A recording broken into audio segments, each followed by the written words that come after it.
Viva Voz, com Vera Magalhães.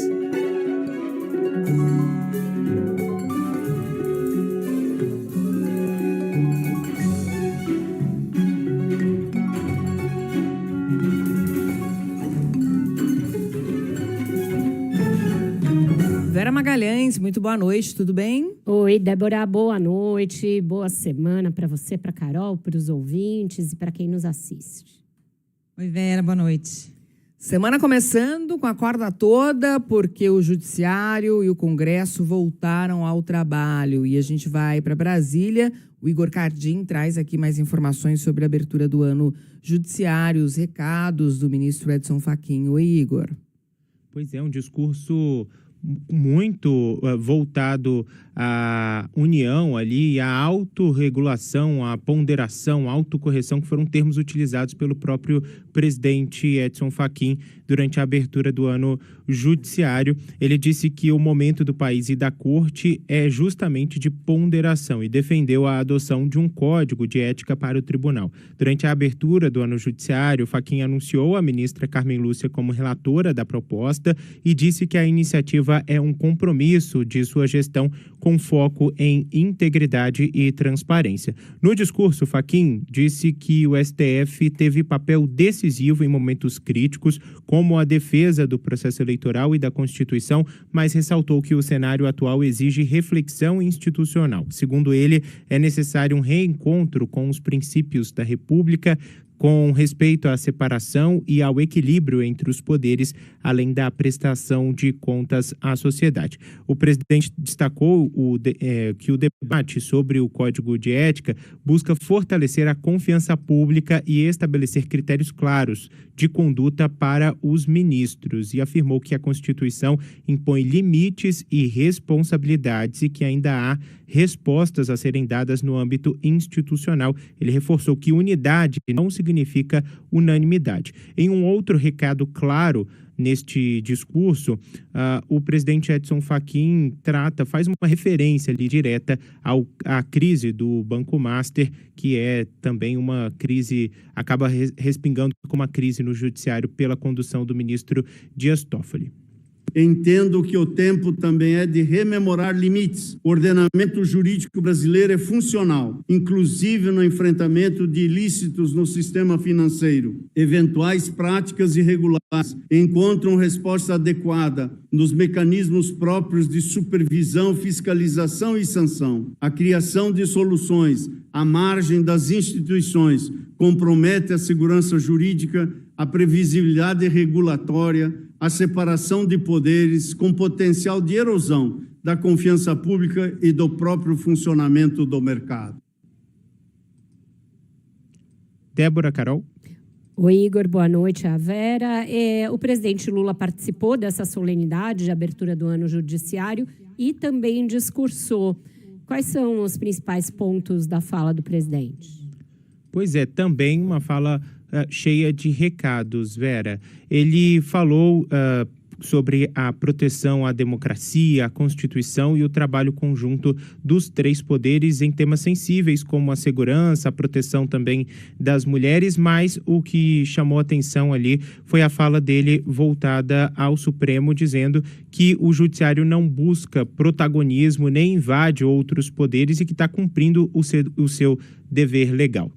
O Supremo Tribunal Federal não buscou protagonismo, muito menos tomou para si atribuições de outros poderes. Agiu no estrito cumprimento de sua responsabilidade institucional. Defendeu a Constituição, garantiu a integridade do processo eleitoral e protegeu a liberdade do voto. Por agirem de acordo com as leis, ministras e ministros dessa Suprema Corte enfrentaram toda sorte de pressões e até ameaças de morte. O presidente disse ainda que a condenação dos golpistas os réus pela trama golpista deixou uma mensagem clara. Falou que os responsáveis por qualquer tentativa de ruptura democrática serão punidos outras vezes com o rigor da lei. Vera. Obrigada, Igor Cardim, pelas informações. Eu ia te chamar de Igor Fachin. Quase rolou o Igor Fachin, eu percebi.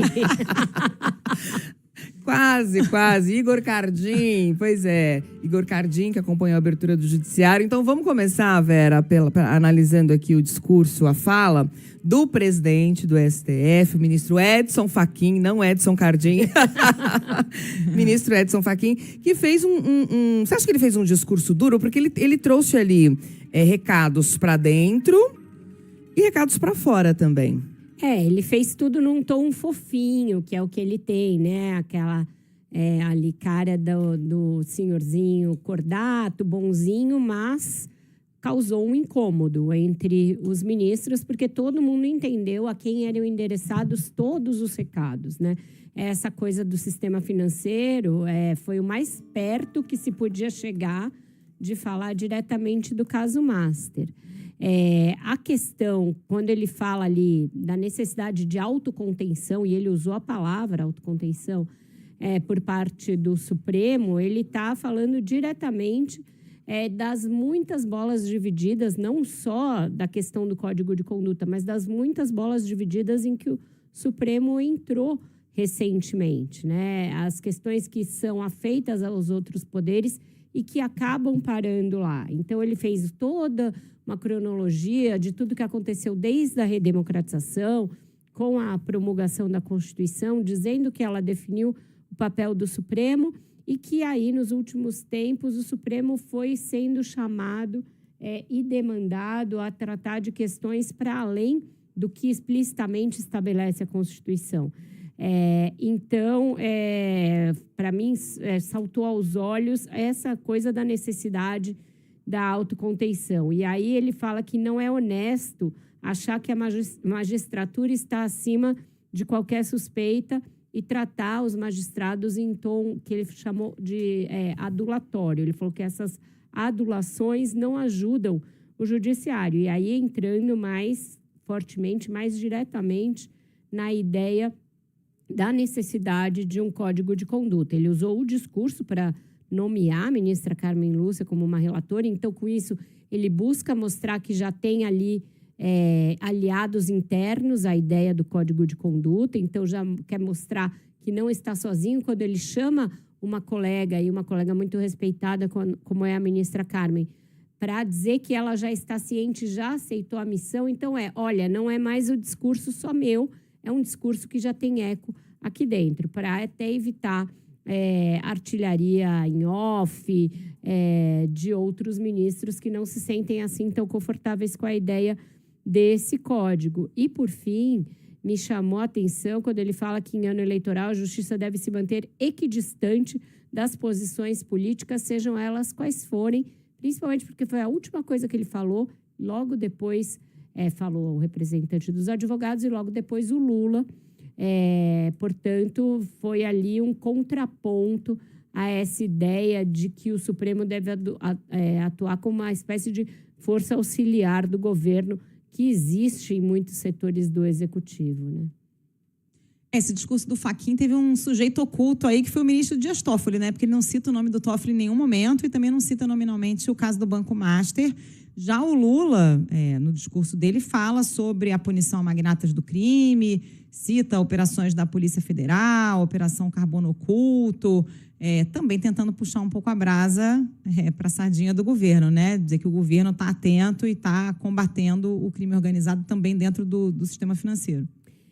O sujeito oculto da fala do Fachin foi o Toffoli e na fala do Lula foi o Bolsonaro, né? Porque ele abre o discurso falando da trama golpista, falando ali das condenações, dizendo que elas foram justas, que se deram com amplo direito de defesa e que elas significam um recado claro de que no futuro quem tentar dar um golpe será punido. Com isso, ele está buscando uma aliança ali com o Supremo para eventual análise da constitucionalidade da derrubada do veto dele, a nova dosimetria da questão da trama golpista. Então, a ênfase dele foi, de novo, na coisa da tentativa de golpe do 8 de janeiro. Ele fala em vários momentos em como o Supremo foi importante para manter a democracia, evitar um golpe e etc.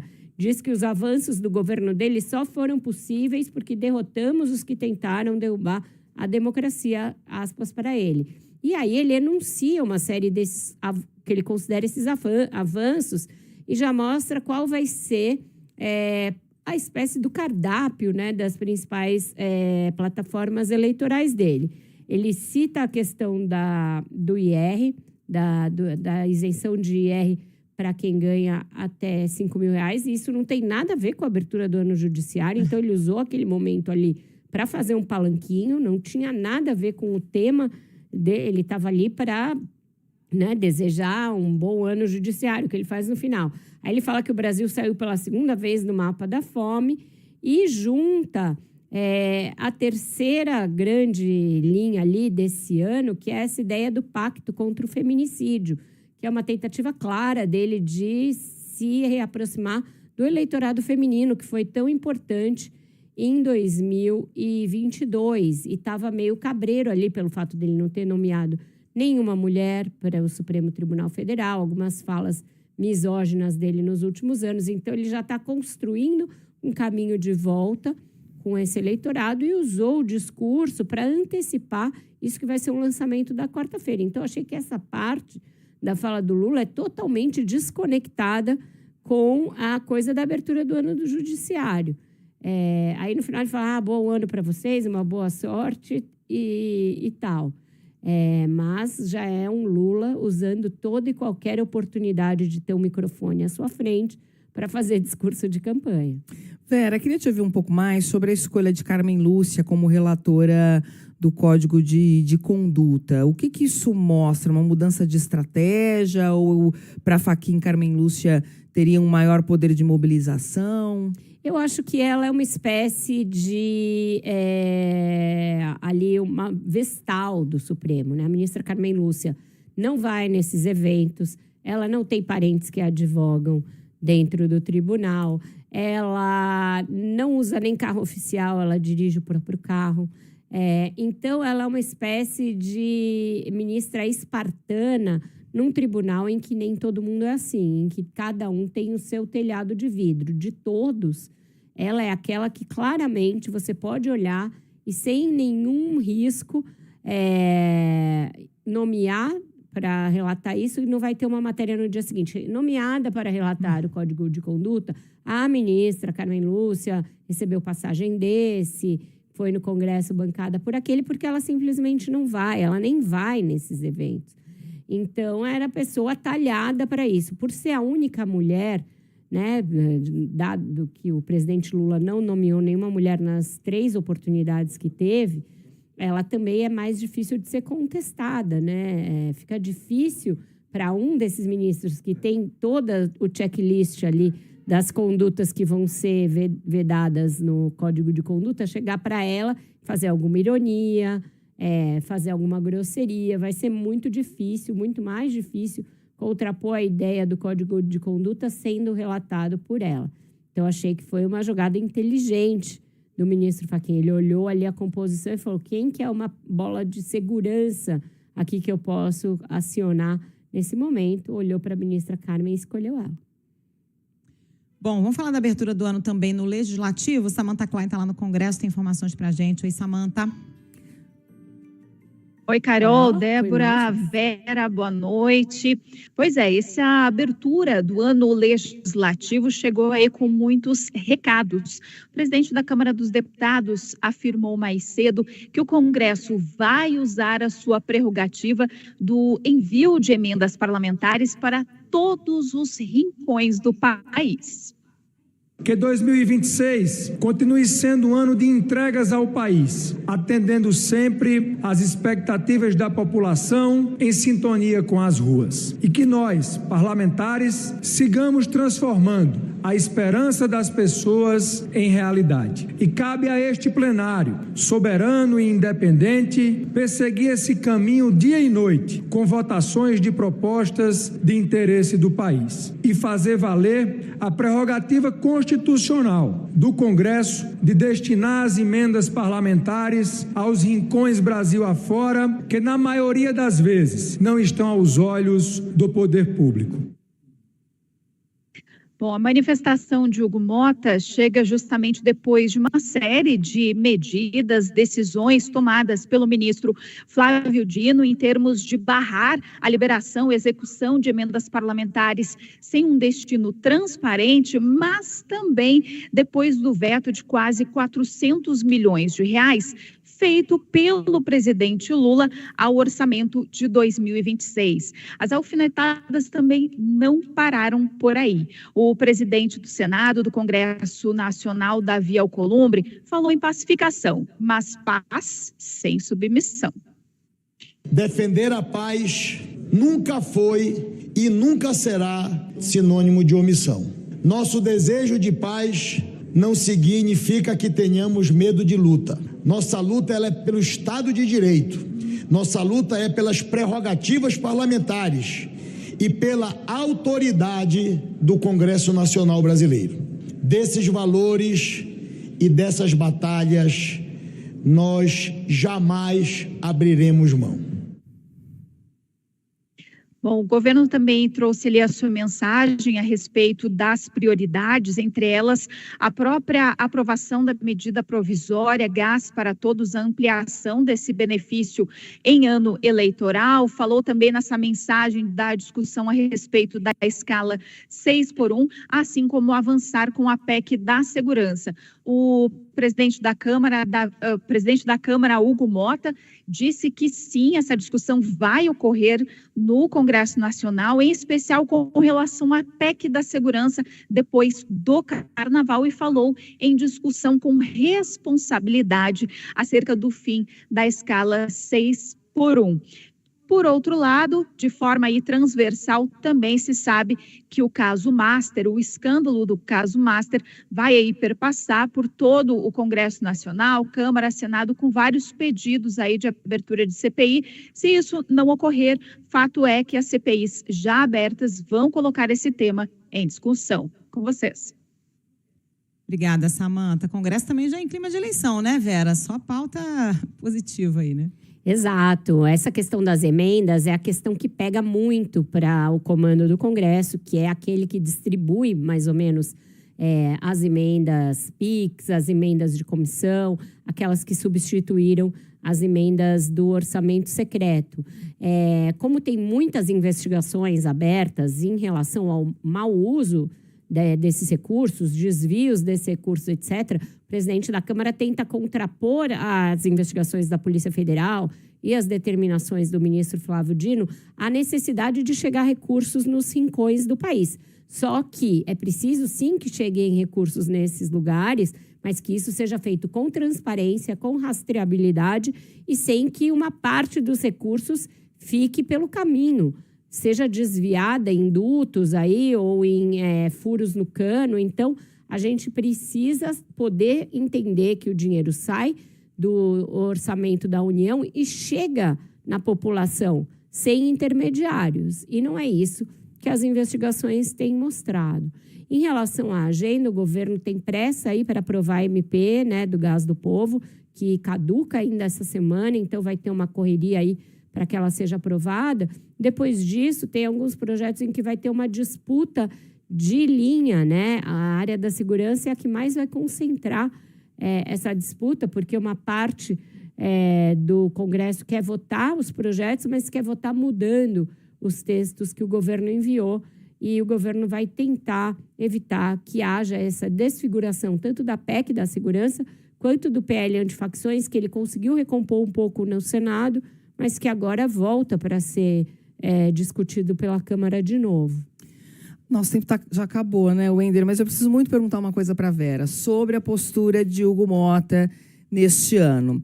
Deu para perceber algum sinal de mudança na conduta dele? Porque vimos Hugo Motta um tanto quanto perdido no ano passado, né, Vera? Enfim, esse é um ano importantíssimo por causa de todas essas pautas que trouxemos aqui, um ano de eleição. É um ano, inclusive, em que ele renova o seu mandato de deputado federal, né? Ele deverá sair para deputado federal mesmo e não para senador.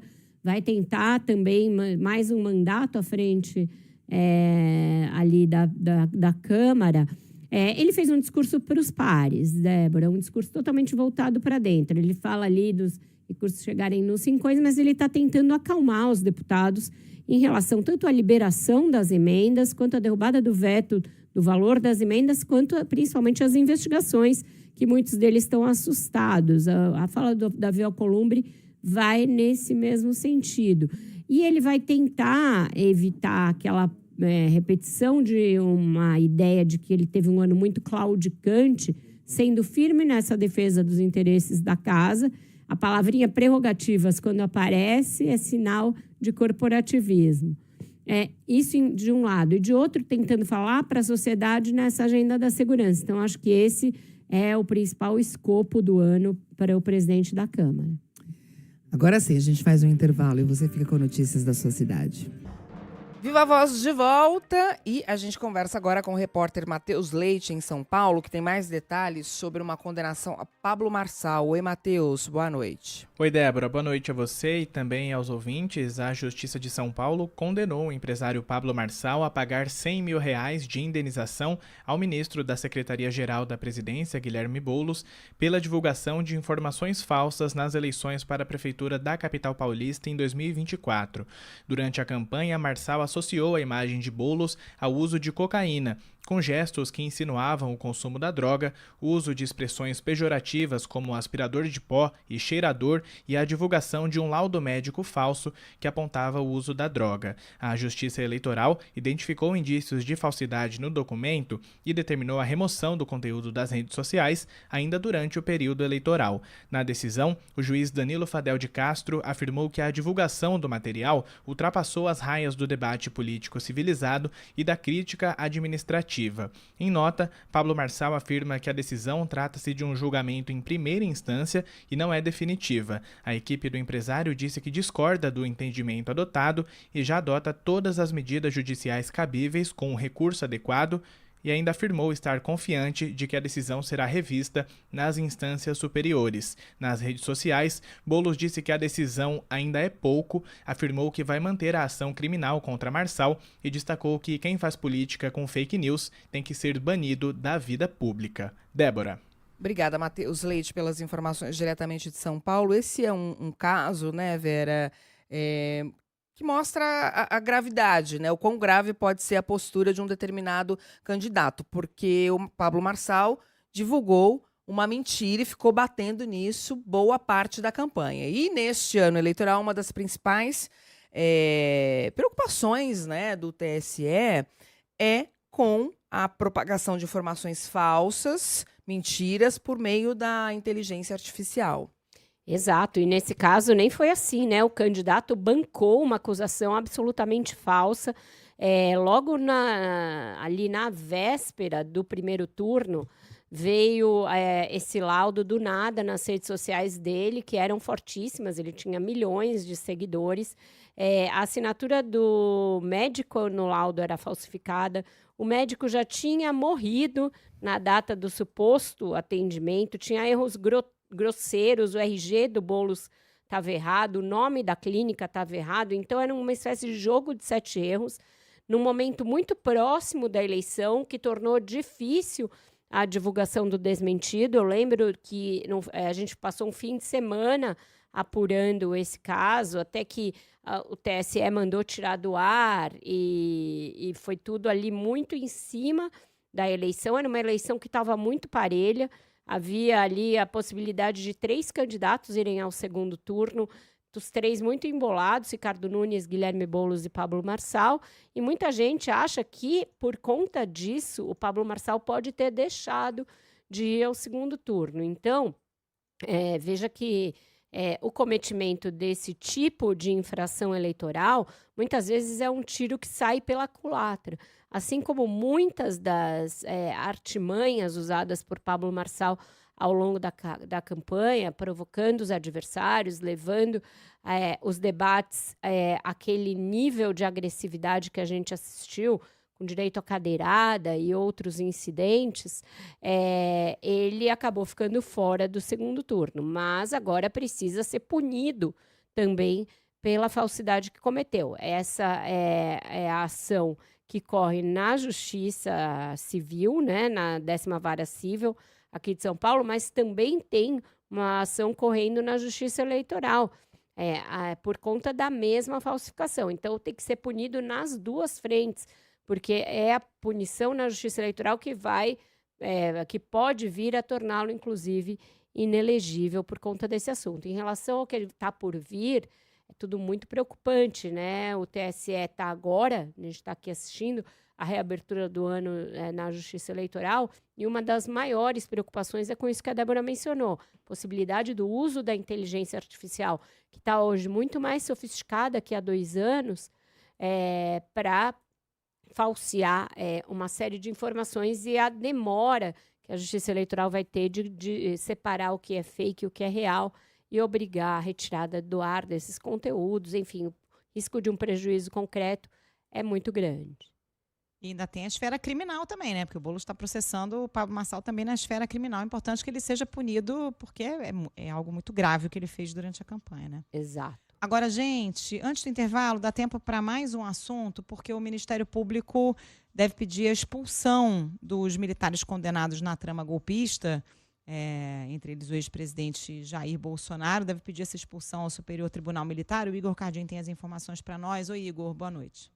Pois é, Carol, o Ministério Público Militar deve encaminhar nesta semana ao Superior Tribunal Militar a perda de posto e patente, como você disse, tanto do ex-presidente Jair Bolsonaro quanto de 4 oficiais generais condenados na trama golpista. São eles o ex-comandante da Marinha, Almir Garnier, e os generais ex-ministros Augusto Heleno, Paulo Sérgio Nogueira e Walter Braga Neto. A expectativa é que as representações sejam protocoladas nesta terça-feira. Se o pedido for acolhido, a medida equivale à expulsão das Forças Armadas e pode influenciar, inclusive, nos locais onde eles cumprem a pena, ou seja, nos locais das prisões. No STM, ações desse tipo levam, em média, 6 meses para julgamento, segundo a presidente da Corte, ministra Maria Elizabeth Guimarães Rocha. Os outros ministros vão analisar se os militares mantêm condições éticas de permanecer na ativa ou irão para a reserva. As representações decorrem, então, da condenação no Supremo Tribunal Federal no processo da trama golpista. Pela Constituição, militares condenados a mais de 2 anos de prisão com sentença definitiva podem ser declarados indignos para o oficialato, o que leva à perda de posto e patente. No STM, cada caso deve ser distribuído a um relator com possibilidade de julgamento conjunto. A Corte não reavalia a condenação do STF, apenas o efeito no vínculo militar. Carol. Obrigada, Igor. Ironia do destino, gente, é que o artigo citado nessa representação é justamente aquele 142, que era muito citado, né, pelos bolsonaristas para defender que as Forças Armadas fossem um suposto poder moderador. Tem uma parte desse artigo que prevê que oficiais com condenação transitada em julgado superior a 2 anos devem ser alvo de representação de indignidade. Exato. O Jair Bolsonaro, na verdade, escapou desse mesmo destino lá atrás, quando ele estava na ativa, e foi julgado por uma conspiração ali, por tentar promover uma insurreição dentro do Exército, e passaram um pano para ele no julgamento naquela época. Ele só foi posto na reserva, mas não perdeu a patente, pelo contrário, né, foi posto na reserva e subiu uma patente e continuou se apresentando como militar, capitão do Exército, ao longo de toda a sua vida, fez sua carreira política em cima dessa questão, se aproximando da comunidade militar, atuando em defesa dos interesses corporativos das famílias dos militares e depois, no seu governo, contando com uma espécie de validação de muitos oficiais, principalmente do Exército, mas também da Marinha e da Aeronáutica, a despeito desse passado, que já era um passado de alguém que estava disposto à sublevação, que é algo que a hierarquia militar poucas vezes tolera, mas tolerou com ele uma vez e 2 vezes. Então, agora tem essa possibilidade de, muitos e muitos anos depois, ele vir a perder a patente por conta de uma tentativa de golpe de Estado já como presidente da República. Ele, os demais generais e outros militares envolvidos e condenados pela trama golpista. A gente faz mais um intervalo e na volta tem Eduardo Graça, nosso comentarista de assuntos internacionais. 6h49, a gente está de volta com o Viva Voz e já está conosco o Eduardo Graça, repórter especial, colunista do Globo e nosso comentarista para assuntos internacionais. Boa noite, Edu. Boa noite, Vera. Oi, Débora. Oi, Carol. Boa noite, ouvintes. Oi, Edu. Edu, a gente falou na semana passada, naquele momento de maior agudização, né, do enfrentamento do ICE ali, as ações violentas, parecia que o Trump ia dar um leve recuo, e aí a gente viu a prisão de jornalistas, inclusive de um ex-âncora da CNN, Don Lemon, reabrir os protestos em todo o país, mesmo com o país embaixo de neve, muitas cidades foram às ruas de novo, a gente viu protestos robustos da classe artística durante a entrega do Grammy. Qual é a estratégia hoje do Trump para enfrentar essa oposição que cresce no país todo a uma força policial que cada vez parece mais fora de controle, parece responder apenas e tão somente ao presidente? É verdade. Esse passo atrás da Casa Branca, Vera, foi de tartaruga. E só foi dado porque Minneapolis se revelou um desastre político, jurídico, social e cultural gigantesco para o Trump e para a sua estratégia de se apresentar como defensor da lei e da ordem, que seriam os valores centrais para os americanos, para as eleições de novembro, quando vai se decidir o controle do Congresso. O assassinato de 2 americanos brancos de classe média, a prisão de crianças e de jornalistas que estavam cobrindo um protesto, as seguidas prisões, aliás, não só de pessoas desonestas, não. Virou de pernas para o ar o jogo pensado pelos trumpistas para a campanha eleitoral desse ano. As pesquisas mostram que os democratas é que agora são percebidos pela maioria como defensores de valores, aí sim, caros aos americanos, como os direitos de ir e vir, o de se protestar pacificamente, liberdade de expressão, democracia. E aí não é a partir de uma abstração, a democracia, mas é do horror diário e concreto que se vê em Minneapolis, comprovado inclusive em vídeo. Como me disse, Vera, um estudioso desse tema para a reportagem que eu escrevi para o Globo, publicada ontem, Minneapolis enterrou a possibilidade desse combate à imigração de Trump ser um problema exclusivo de minorias étnicas como nós, latinos. E é isso que está fazendo o jogo virar, com que os democratas já batizaram de voto anti-ICE, especialmente detectável nos eleitores sem preferência partidária que moram nos subúrbios do país. Foram eles que proporcionaram no sábado uma vitória surpreendente nas urnas de um líder sindical esquerdista para o Senado estadual no Texas, num distrito que o Trump venceu em 2024 com uma frente de 20%. Com tudo isso, o Trump ainda avalia que a linha dura deve seguir sim na imigração e que ainda é possível carimbar os democratas como agentes do caos no caso de futuros confrontos entre o ICE e cidadãos, que os riscos eleitorais são ainda maiores para a oposição. Nessa semana, o governador Tim Walz contou que tem recebido mais e mais pedidos de moradores de Minneapolis sufocados com 2 meses de ocupação armada na cidade para colocar nas ruas a Guarda Nacional, que é formada por militares da reserva e responde a ele, para enfrentar os agentes de imigração. E ele, de fato, colocou as tropas na rua, mas para oferecer água, comida e casaco para os manifestantes nesse inverno que você mencionou, que é realmente rigorosíssimo lá.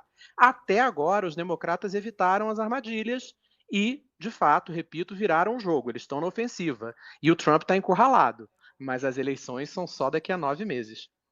Externamente, né, cresceram, na verdade, ontem Estados Unidos e Irã subiram ainda mais o tom na retórica. Sim. E, claro, está todo mundo com medo de uma nova guerra no Oriente Médio. Ainda dá para se pensar em uma saída diplomática? Ontem o líder supremo do Irã, o Ali Khamenei, depois das Forças Armadas iranianas iniciarem um exercício militar no Estreito de Hormuz, que é por onde passa o petróleo iraniano, afirmou que um eventual ataque dos Estados Unidos a Teherã iniciará uma guerra regional. O Trump respondeu que ainda acredita em um acordo, Débora, que curiosamente inclui o fim do aparato nuclear iraniano, que ele afirmou, vocês vão todas se lembrar, que os Estados Unidos tinham destruído totalmente nos bombardeios que Washington fez no ano passado. A movimentação de Washington no Golfo Pérsico lembra muito o que foi feito na Venezuela, né? Com envio de porta-aviões, destroyers, navios de guerra. Só que a complexidade nesse caso é muito maior, até porque os aliados dos Estados Unidos, tanto Israel quanto os árabes, temem uma desestabilização ainda maior na região, no caso de um ataque direto dos Estados Unidos, logo após os protestos históricos no Irã contra o regime dos ayatolás, após o massacre contra os manifestantes, com provavelmente dezenas de milhares de mortos. A condenação às mortes foi unânime, mas um Irã democrático não interessa especialmente às autocracias árabes. E Washington, por sua vez, sabe que além das bases americanas, Teherã tem capacidade de causar danos reais a Israel num ano em que o primeiro-ministro Benjamin Netanyahu vai enfrentar eleições gerais. Ou seja, é muita coisa em jogo para mais essa guerra começar. O Edu, Israel reabriu a passagem que liga a faixa de Gaza ao Egito, né, a passagem de Rafah. O que essa abertura indica para as próximas fases do plano de paz traçado pelos Estados Unidos ali para o enclave? A passagem, Carol, estava fechada há 20 meses e ela é a única saída para os palestinos da faixa de Gaza que não saem em Israel. Milhares de pessoas desejam atravessar para o Egito para conseguir, por exemplo, receber tratamento médico, que elas não tinham nesse período todo. A ideia é que essa também seja a principal entrada de ajuda humanitária ao enclave, mas Israel diz que isso só vai ser possível após se comprovar o desarmamento total do Hamas para evitar contrabando de armas. Nesse primeiro momento, 150 pessoas podem sair diariamente e 50 retornar. Essa discrepância dos números entre quem entra e quem sai, entre outros motivos, é pelo desejo de Israel de que muitos não voltem mesmo e virem um problema do Egito. Ontem também foi confirmada a proibição por Israel da atuação do Médicos Sem Fronteiras em Gaza, pelo fato, oficialmente, de a organização ter se recusado a fornecer uma lista com os nomes dos seus funcionários palestinos. O Médicos Sem Fronteiras, a gente precisa lembrar, foi uma das primeiras organizações de peso global que classificou a ocupação israelense em Gaza, iniciada depois dos atentados terroristas do Hamas contra Israel, de genocídio. O fim de semana teve pelo menos 32 mortes de civis palestinos no enclave por ataques de Israel, de acordo com a Defesa Civil de Gaza. Ou seja, a abertura da fronteira é super bem-vinda, é sim um passo importante para esse acordo de paz que foi imposto a Israel e ao Hamas pelos Estados Unidos, mas esse acordo segue se provando, no mínimo, frágil. É isso, Eduardo Graça com a gente todas as segundas-feiras aqui no Viva Voz e traçando aí um cenário não só da política norte-americana interna, mas também seus desdobramentos no resto do mundo. Obrigada, Edu. Obrigado vocês, obrigado ouvintes, boa noite a todos. Valeu, Edu. Valeu, até. Edu. São 6h57 agora. O Elielson Lima tem informações do Recife sobre uma investigação de espionagem. O Elielson, boa noite. Boa noite para você e para nossos ouvintes aqui da CBN. A decisão do ministro Gilmar Mendes, do Supremo Tribunal Federal, que determinou que a Polícia Federal apure um suposto monitoramento indevido de agentes públicos municipais da capital do estado, Recife, pela estrutura de inteligência da Polícia Civil de Pernambuco. Repercutiu muito nos bastidores da política aqui no estado. O prefeito do Recife, João Campos, afirmou que a medida confirma a existência de perseguição política contra a sua gestão municipal. Segundo ele, a decisão garante que as apurações ocorram dentro da legalidade. Vamos ouvir um pouco aí o prefeito João Campos. Parte da Polícia Civil sendo utilizada para fins eleitorais e políticos, sem nenhum ato formal, sem BO, sem inquérito, carro oficial da prefeitura sendo rastreado, servidores sendo seguidos, tudo de forma clandestina e criminosa. Isso é inaceitável. A justiça brasileira está agindo e eu tenho certeza que a Polícia Federal vai fazer um trabalho sério e correto para que isso nunca mais se repita em Pernambuco e em todo o Brasil. Já a governadora de Pernambuco, Raquel Lira, declarou que o governo estadual não interfere em investigações e que os órgãos de controle atuam de forma autônoma dentro de suas atribuições constitucionais. Vamos ouvir então a governadora. O Estado de Pernambuco não teve acesso integral aos autos, né? Eu penso que a questão está sendo tratada na Justiça, o Ministério Público também está envolvido, o Estado de Pernambuco irá se manifestar nos autos pela sua Procuradoria. Acho que é importante de tudo é sempre ter em mente, né, no que diz respeito a essa questão, que para quem precisa prestar esclarecimentos, que se preste. A decisão do ministro Gilmar Mendes não encerra o caso. As apurações seguem sob responsabilidade da Polícia Federal, enquanto as investigações suspensas permanecem aguardando novos encaminhamentos do Judiciário. O episódio ocorre em um contexto de pré-campanha eleitoral e amplia a repercussão em torno das disputas entre o governo do Estado e Prefeitura do Recife. Lembrando que João e Raquel são eventuais candidatos na eleição deste ano. É com vocês aí no bancada. Obrigada pelas informações, Elielson Lima, do Recife. Agora, Vera, tem potencial aí de impactar essa disputa política? A gente tem que ver o que essas investigações vão mostrar. A princípio, é um caso bastante estranho, porque era uma denúncia anônima, e denúncia anônima já existe jurisprudência do Supremo que não é suficiente sozinha para ensejar a abertura de investigação. Então, a gente tem que ver o pedido desse monitoramento, como foi feito, se houve uma decisão judicial para que ele fosse feito e por que ele se prolongou a despeito de não ter sido feito nenhum indiciamento, nem do secretário, nem do irmão dele, que também foi monitorado. Então, um caso, aparentemente, muito esquisito e que requer, sim, uma investigação bem acurada. Muito bem, antes da gente encerrar, dá para rolar uma musiquinha, Wender Starles? Dá para rolar, porque ontem houve a entrega, né, cerimônia de entrega do Grammy. O Brasil, inclusive, foi agraciado com o melhor álbum de World Music, com Caetano e Bethânia, o registro ao vivo da turnê dos Irmãos, mas a principal tônica da cerimônia foram os protestos contra o ICE. Muitos artistas usando o bottom e falando especificamente disso no seu discurso, um discurso muito forte da Billie Eilish, dizendo que ninguém é ilegal numa terra que é roubada. E o do Bad Bunny, um dos grandes vencedores da noite, ele ganhou 3 Grammys, e inclusive o de melhor álbum do ano, fez um discurso muito forte, ele que é porto-riquenho, contra as ações do ICE. A gente vai terminar, então, portanto, com ele, Bad Bunny, com a música Baile Inolvidável, que é a principal música do disco dele, que foi premiado ontem. Pensaba que contigo iba a envejecer en otra vida, en otro mundo por hacer. En esta solo queda irme un día y solamente verte en el atardecer. Bad Bunny, que inclusive tem evitado fazer show nos Estados Unidos justamente para evitar a concentração de imigrantes, para que eles não sejam alvo do ICE. Mas que fará o grande show do Super Bowl e deverá criticar o Trump na presença do Trump. Então, esperamos ali muita notícia nesse dia. E tá prometendo falar espanhol, é isso? Fazer as críticas.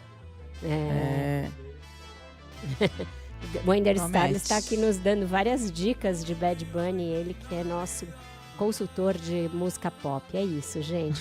Ai, gente, um coração, hein, pro vídeo do Caetano falando com a Bethânia, comemorando o Grammy, lindo demais. Eu acho maravilhoso a calma do baiano, né? Porque ele tá na cama, aí ele liga assim, Bethânia, ganhamos o Grammy. Ganhamos. Nem sabia que era hoje. Cara, é muito maravilhoso, gente. Beta ganhamos. Isso já fica como uma comemoração ao dia de Iemanjá, que é hoje, né, também. É isso, meninas. Beijo, maravilhoso. até. Beijo, tchau. Beijo.